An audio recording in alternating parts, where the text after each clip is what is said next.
Last Tuesday, we talked about there's a potential relief rally after this oversold condition.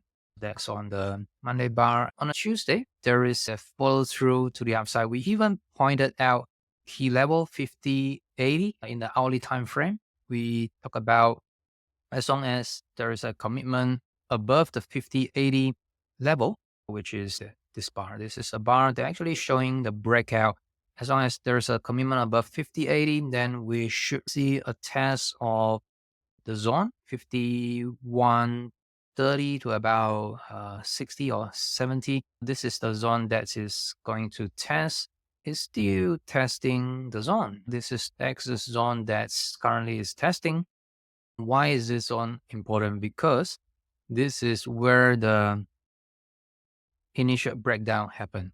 Once we have this breakdown show up right there, and that followed by another sell-off with consistent volume. Supply level is relatively high on the way down.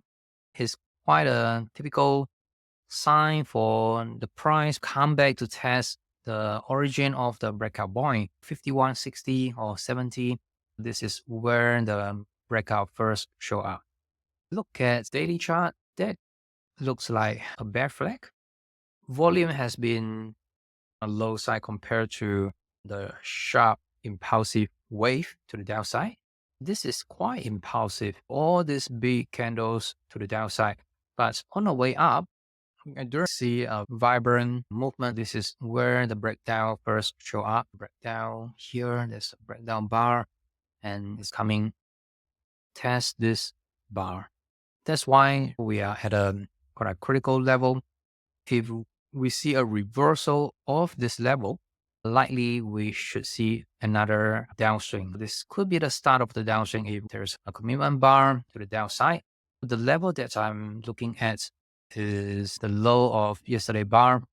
That will be around 51.18. As long as there is a commit below yesterday low, then likely we should see another downswing to kickstart.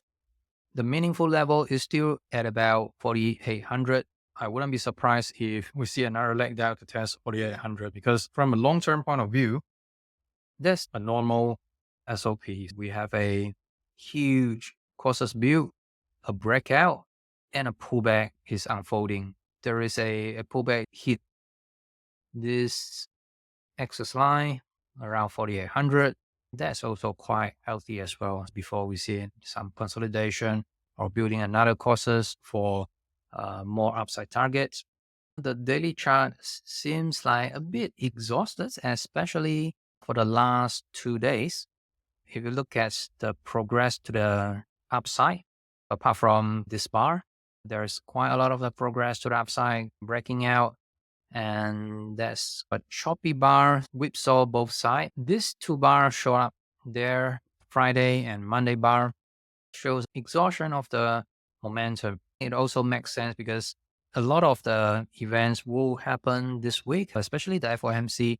That's quite a big event that should shake the market. Everyone's waiting for that event. And also Apple's earning, Amazon's earning, AMD's earning, and quite a lot of the mega cap earnings is going to come out this week. They're still waiting for the key events and then to react accordingly. In terms of the technical, this is right at the resistance zone. If we consider this bar, the high of this bar is around 52.30. It could stretch to around 52.13 to fully test this bar. This doesn't look that bullish to me, but I'm still waiting for the price action to see the confirmation. I need a confirmation in order to trade to the downside, not blindly put a limit order and get it filled right at this resistance level, because sometimes it wouldn't react right at this level. It could still keep grinding up a little bit until we see the increase of the supply to come out and we see another round of the sell-off. I want to see commitment below 51.18, so commitment below this bar. I want to see increase of the supply when we have this reversal bar. Apart from that, it looks like a 50% retracement to me. Let's check whether we'll get a 50%. That's around 50% pullback at the moment. If you want to catch my latest videos, click on the subscribe button and the bell right now so that you get instant notification once I upload my latest video. If you want to check out my online courses, go to tradeprecise.com to find out how to profit consistently from any market without using complex indicator or understanding any financial statement, no matter you are trading or investing.